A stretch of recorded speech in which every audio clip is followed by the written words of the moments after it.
오늘은 기독교 진리 15강 성화와 견인이란 무엇인가? What are sanctification and perseverance? 에 대해서 살펴봅니다. 앞에 13강에서 언급했듯이 우리의 죄를 회개하고 하나님의 구원을 신뢰하는 회심은 이후의 신앙생활의 본보기를 제시합니다. 회개와 믿음은 칭의를 가져옵니다. 또한 회개와 믿음은 이른바 성화에도 도움이 됩니다. 성화란 그리스도인이 실생활에서 점점 더 죄에서 멀어지고 그리스도를 닮아가도록 하나님과 사람이 더불어 일하는 점진적인 과정입니다. 하나님과 하나님의 자녀는 서로 다른 역할을 맡아 이 일에 함께 협력합니다. 한편 그리스도인은 점점 성화가 진척되기를 기대할 수는 있지만 그리스도가 재림하시기 전에는 결코 완전함에는 이르지 못할 것입니다. 첫 번째, 성화는 과정이다에 대해서 알아봅니다. 성화는 거듭남, 즉 하나님이 선물로 주시는 새로운 영적 생명의 순간부터 시작되며 평생토록 진전됩니다. 그리스도인들은 거듭날 때 죄에게서 해방, 로마서 6장 18절 되었으므로 자신을 죄에 대하여는 죽은 자요 그리스도 예수 안에서 하나님을 대하여는 산 자로 로마서 6장 11절 여겨야 한다고 바울은 말합니다. 죄가 그들을 주관치 못할 것이기 때문입니다. 로마서 6장 14절. 이렇게 죄의 권세에서 처음으로 해방된다는 것은 그리스도인들이 더 이상 죄의 지배나 통치를 받지 않으며 더 이상 죄짓기를 좋아하지 않는다는 것을 의미합니다. 그러나 성화는 하나의 과정이므로 우리는 이 땅에 있는 동안에는 결코 죄에서 완전히 자유롭지는 못할 것입니다. 요한일서 1장 8절에서 말하듯이 만일 우리가 죄 없다 하면 스스로 속이고 또 진리가 우리 속에 있지 아니할 것입니다. 다시 말해 전도서 7장 20절에 기록되어 있듯이 선을 행하고 죄를 범치 아니하는 의인은 세상에 아주 없습니다. 예수님도 이를 아시고 제자들에게 아마도 매일 우리 죄도 사하여 주옵시고라고 기도하라고 명하셨습니다. 누가복음 11장 4절. 그리스도인이 죽어서 하나님께로 가게 되면 성화는 완성됩니다. 그의 영혼이 마음속에 거하는 죄에서 해방되어 완전해지기 때문입니다.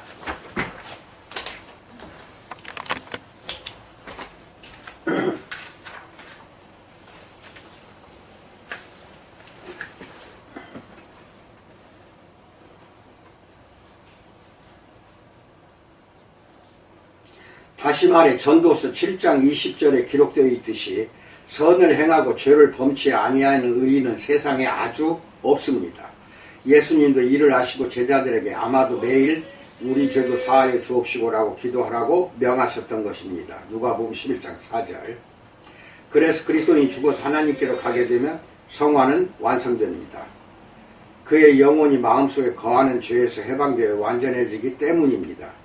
히브리서 기자는 우리가 하나님이 계신 곳에 나아가 경배할 때 온전케 된 의인의 영들에 이르게 된다고 히브리서 12장 23절에서 말합니다. 이것은 무엇이든지 속된 것은 하나님이 계신 곳에 들어오지 못한다는 사실, 계시록 21장 27절을 생각해 보면 지극히 당연합니다. 하지만 또 다른 측면에서 보면 성화는 전 인격, 즉 몸과 영혼을 포함하기 때문에 그리스도가 다시 오셔서 우리의 낮은 몸을 자기 영광의 몸의 형체와 같이 빌립보서 3장 21절 변하게 하실 때 비로소 완성될 것입니다. 그때는 우리 몸도 완전해져서 모든 죄의 권세에서 자유로워질 것입니다. 우리는 비록 이 땅에 사는 동안에는 죄에서 완전히 자유로울 수 없지만 그럼에도 불구하고 성화의 꾸준한 진척을 기대할 수는 있습니다. 바울은 우리가 저와 같은 형상으로 화하여 영광으로 영광에 이르고 있다고 말합니다. 고린도후서 3장 18절. 바울은 또 이렇게 말합니다. 뒤에 있는 것은 잊어버리고 앞에 있는 것을 잡으려고 표대를 향하여 그리스도 예수 안에서 하나님이 위에서 부르신 부름의 상을 위하여 쫓아가느라 빌립보서 3장 13절로 14절에서 말합니다. 이 비유는 평생토록 계속되는 한 과정을 나타냅니다. 성경은 우리가 이 땅에서 어느 정도나 성화를 이룰 것으로 기대할 수 있는지 구체적으로 말해주지 않습니다. 또한 성경은 성화가 진전되면 어떤 모습을 띠게 되는지, 우리가 더 이상 싸우지 않아도 될 죄는 무엇인지도 구체적으로 말해주지 않습니다. 사실 때때로 우리는 어떤 죄에서 큰 자유를 맛보았다가도 다른 죄로 깊이 몸부림치는 경험을 하게 마련입니다. 그러나 이 모든 일에도 불구하고 그리스도인은 죄와의 싸움을 결코 포기해선 안 됩니다. 그리스도인은 어떤 죄에 대해서도 졌다고 말해서는 안 됩니다. 자기는 변화되기가 불가능하다고 말해서도 안 됩니다. 오히려 죄와 싸우는 가운데 로마서 6장 14절 말씀과 같은 하나님의 약속을 굳게 붙잡아야 합니다. 죄가 너희를 주관치 못하리니. 두 번째, 성화에 있어서 하나님의 역할에 대해서 알아봅니다. 성화는 주로 하나님이 하시는 일입니다. 바울은 데살로니가 전서 5장 23절의 다음과 같은 기도로 이 사실을 보여줍니다. 평강 하나님이 친히 너희를 온전히 거룩하게 하시고 라고 말합니다. 히브리서 기자도 다음과 같이 이 사실을 확증합니다. 히브리서 13장 20절로 21절에서 평강의 하나님이 모든 선한 일에 너희를 온전케 하사 자기 뜻을 행하게 하시고 그 앞에 즐거운 것을 예수 그리스도로 말미암아 우리 속에 이루시기를 원하노라. 영광이 그에게 세세무궁토록 있을지어다 라고 말합니다. 하나님은 그 자녀들에게 성령의 능력으로 덧입히십니다. 성령은 우리 안에 역사하셔서 우리를 변화시키고 거룩하게 만드시며 더 거룩한 삶을 살게 하시는 분입니다. 베드로가 베드로전서 1장 2절에서 바울이 데살로니가 후서 2장 13절에서 각각 성령의 거룩하게 하심을 말하는 것도 그런 까닭입니다. 우리 안에 점진적 성화의 내용을 이루는 성품적 특성인 성령의 열매, 갈라디아서 5장 22절로 23절을 맺게 하시는 분이 바로 성령입니다. 우리는 점점 성화되어 갈수록 성령을 쫓아 행하게 되고 성령의 인도하시는 바가 됩니다. 갈라디아서 5장 16절로 18절. 즉 점점 더 우리의 생활과 성품에 있어서 성령의 요구와 감동에 민감해집니다. 성령은 성결의 영입니다. 그러므로 성령은 우리 안에 거룩함을 낳으십니다. 세 번째, 성화에 있어서 우리의 역할에 대해서 알아봅니다. 우리는 성화에 수동적인 동시에 능동적으로 참여하고 있습니다. 우리는 회개와 믿음을 통해 우리 자신을 죽은 자 가운데서 다시 산 자같이 하나님께 드리라는 권면을 받고 있습니다. 로마서 6장 13절. 이는 수동적인 참여입니다. 한편 바울은 로마서 8장 13절에서 몸의 행실, 즉 죄를 죽이라는 권면도 하는데 이는 우리 편에서의 능동적인 역할을 함축합니다. 비록 바울은 성령의 능력으로서만 그런 일이 가능하다는 점을 분명히 말하지만 그럼에도 불구하고 우리에게 적극적인 역할을 하라는 권면을 하고 있습니다. 이와 같은 능동적이면서도 수동적인 역할은 빌립보서 2장 12절로 13절 말씀에서도 찾아볼 수 있습니다. 두렵고 떨림으로 너희 구원을 이루라. 너희 안에서 행하시는 이는 하나님이시니 자기의 기쁘신 뜻을 위하여 너희로 소원을 두고 행하게 하시나니 라고 말합니다. 우리 자신의 구원을 이루라는 권면은 하나님이 우리 안에서 행하실 것이라는 약속에 바탕을 두고 있습니다. 하나님은 우리가 이 일을 해내도록 능력을 주실 것입니다. 바로 그런 까닭에 예수님을 믿는 신자들은 담대하게 거룩함을 쫓을 수 있습니다.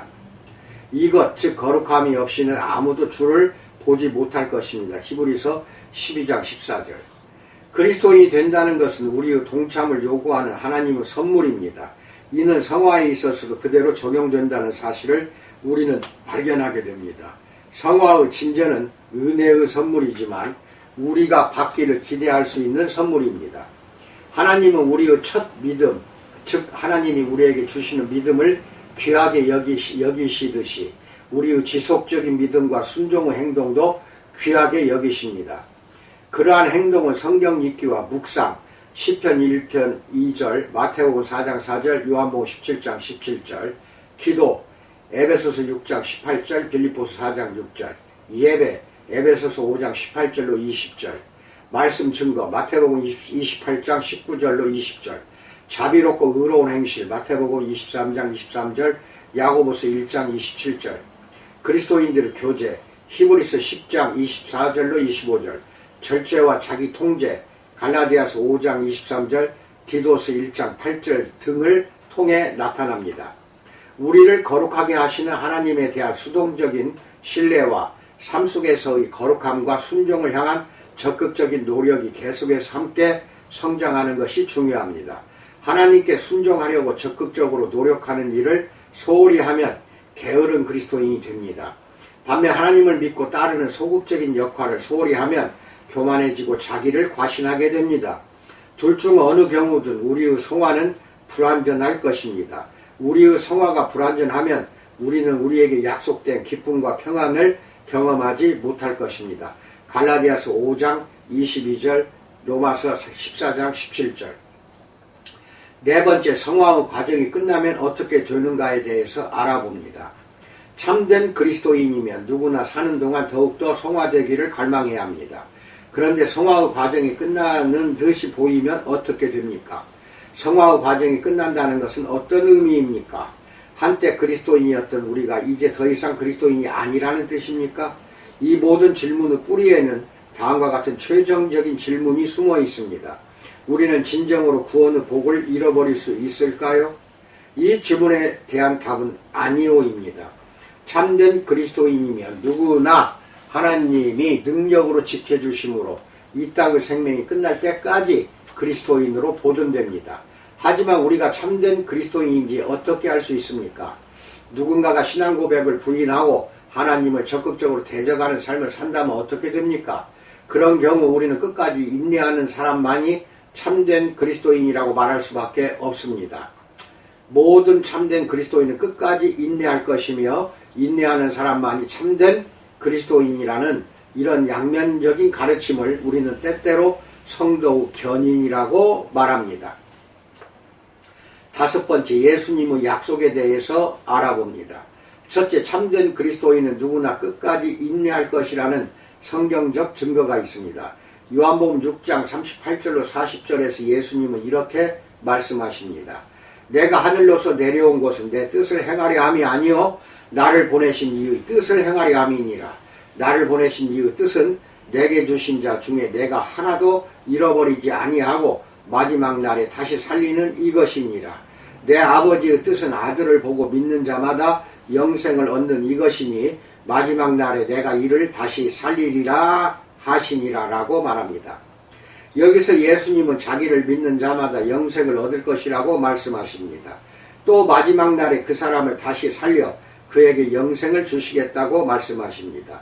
더 나아가 예수님은 하나님이 자기에게 주신 자 중에 하나도 잃어버리지 않는 것이 하나님의 뜻이라고 말씀하십니다. 예수님은 요한복음 10장 27절로 29절에서도 비슷한 약속을 하십니다. 내 양은 내 음성을 들으며 나는 저희를 알며 저희는 나를 따르느니라. 내가 저희에게 영생을 주노니 영원히 멸망치 아니할 터이요 또 저희를 내 손에서 빼앗을 자가 없느니라. 저희를 주신 내 아버지는 만유보다 크심에 아무도 아버지 손에서 빼앗을 수 없느니라 라고 말합니다. 더 구체적으로 말하면 요한복음 10장 28절에서 예수님은 자기를 따르는 이들에 대해 다음 두 가지를 말씀하십니다. 첫째로 저희를 내 손에서 빼앗을 자가 없느니라 라고 말씀하시고, 둘째로 그들이 영원히 멸망치 아니할 것이라고 말씀하십니다. 이 두 구절을 합쳐보면 예수님이 영원한 생명을 주실 사람들은 결코 그 생명을 잃지 않을 것이라는 놀라운 약속이 분명히 드러납니다.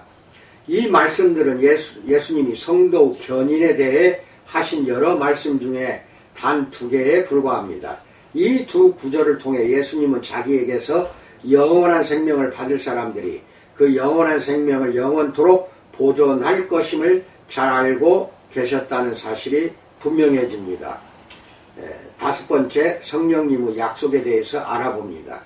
하나님이 영원토록 그리스도인들을 안전하게 지키신다는 또 다른 증거는 하나님이 우리에게 인을 치신다는 사실입니다. 그 이는 바로 우리 안에 계신 성령입니다. 바울은 에베소서 1장 13절로 14절에서 우리가 처음으로 예수를 믿는 순간 약속의 성령으로 인치심을 받았으니 이는 우리의 기업의 보증이 되사 그 얻으신 것을 구속하시고 그의 영광을 찬미하게 하려 하심이라고 말합니다. 하나님이 약속하신 기업에는 영생에 따르는 모든 축복과 하늘에서의 큰 상급이 포함됩니다. 그러한 약속의 인치심 또는 보증이 바로 하나님의 임재, 즉 모든 그리스도인 안에 내주하시는 성령입니다. 여섯 번째, 견인을 전제한 약속에 대해서 알아봅니다. 참된 그리스도인은 끝까지 인내하고 끝까지 인내하는 사람만이 참된 그리스도인입니다. 요한복음 8장 31절에서 예수님은 이렇게 말씀하십니다.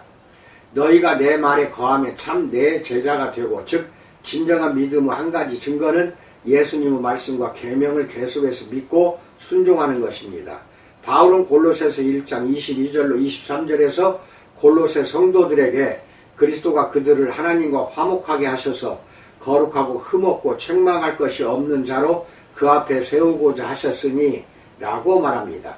만일 그들이 믿음에 거하고 터 위에 굳게 서서 그들이 들은 바 복음의 소망에서 흔들리지 아니하면 그리하리라 라고 말합니다.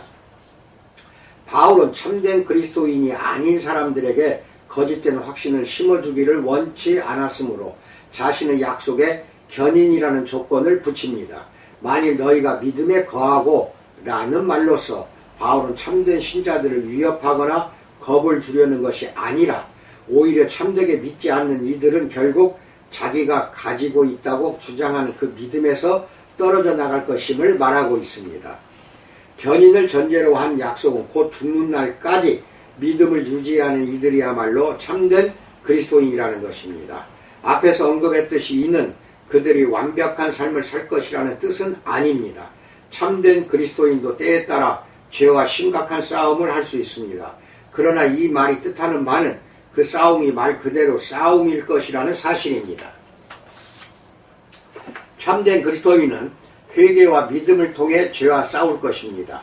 견인을 전제로 한 약속은 참된 그리스도인이 아닌 사람들에게 경고의 역할을 합니다.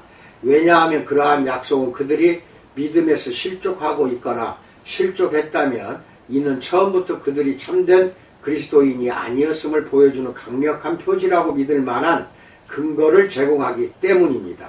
여덟 번째, 견인의 보증에 대해서 알아봅니다. 히브리서 기자는 그리스도에 대한 우리의 믿음이 진실하다는 것을 알 수 있는 한 가지 방법은 히브리서 3장 14절에서 우리가 시작할 때 확실한 것을 끝까지 견고히 잡는 것이라고 말합니다.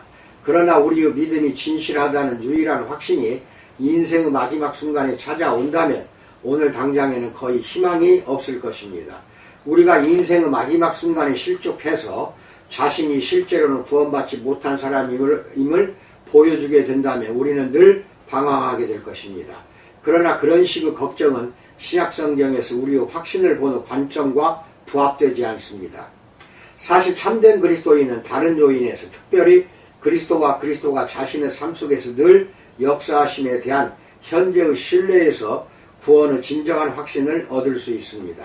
구원을 위해 현재 그리스도를 신뢰하는 것은 참된 회심의 한 가지 보증입니다. 이는 성경에서 가장 유명한 구절에 나오는 가르침이기도 합니다.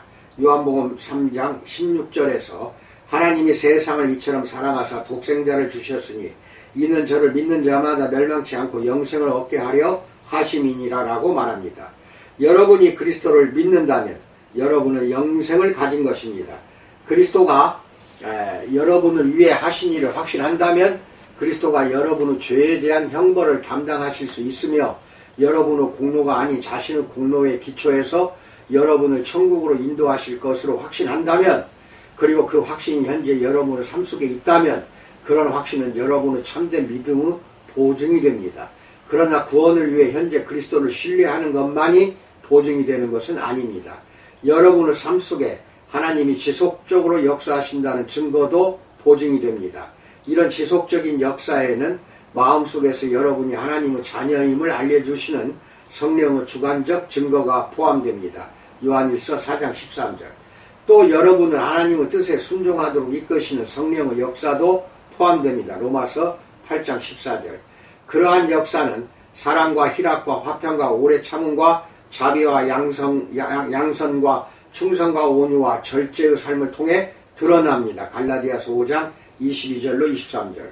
이런 열매들이 늘 완벽하게 드러나지는 않겠지만 여러분의 삶을 살펴보면 이런 측면에서 성장의 증거가 보여야 합니다.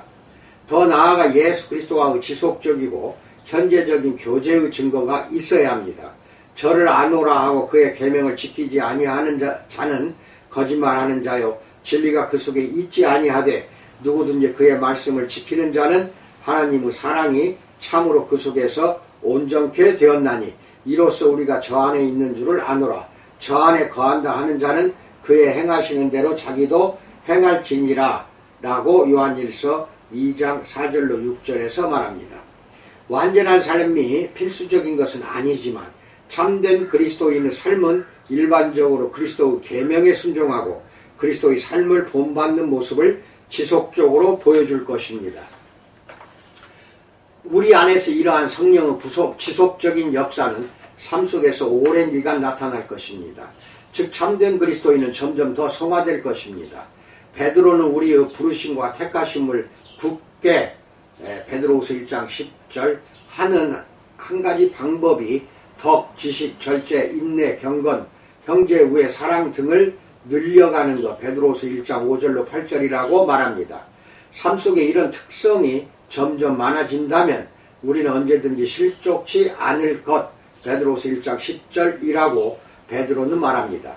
여러분에게 이런 특성이 부족하다고 느껴진다면 단순히 확신감을 높이기 위해 그런 특성들을 모방하려 하지 말고 삶 속에 이런 특성이 부족한 점을 회개하고 이런 면에서 성장하게 해달라고 하나님께 간구하십시오.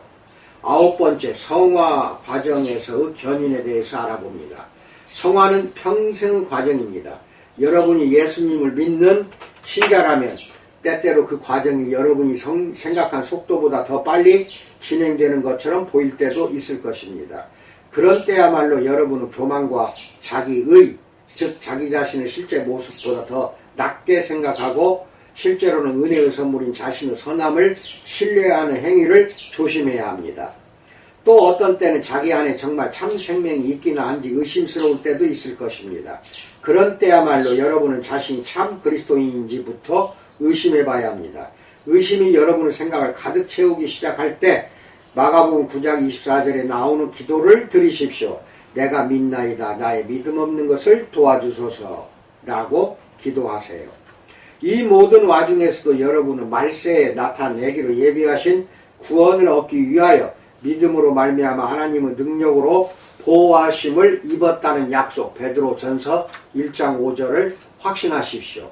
그리고 다음과 같은 예수님 말씀을 확신하십시오. 요한복음 6장 40절에서 내 아버지의 뜻은 아들을 보고 믿는 자마다 영생을 얻는 이것이니 마지막 날에 내가 이를 다시 살리리라 라는 말씀을 확신하시기 바랍니다. 이상입니다. 과제를 드립니다. 1. 성화와 칭의는 어떻게 다릅니까? 2. 성화에 있어서 우리의 역할은 무엇입니까? 하나님의 역할은 무엇입니까? 다가오는 한 주 동안 여러분이 자신의 성화에 기여할 수 있는 구체적인 방법이 있다면 무엇이겠습니까? 3. 견인의 교리를 뒷받침하는 성구들을 열거해 보십시오. 그런 성구들을 살펴볼 때 어떤 마음이 듭니까? 그렇게 느낀 이유는 무엇입니까? 이상입니다. 오늘 하루 나머지 시간도 우리 주님의 풍성한 은혜 속에서 평강의 복을 누리시기를 진심으로 축원드립니다. 감사합니다.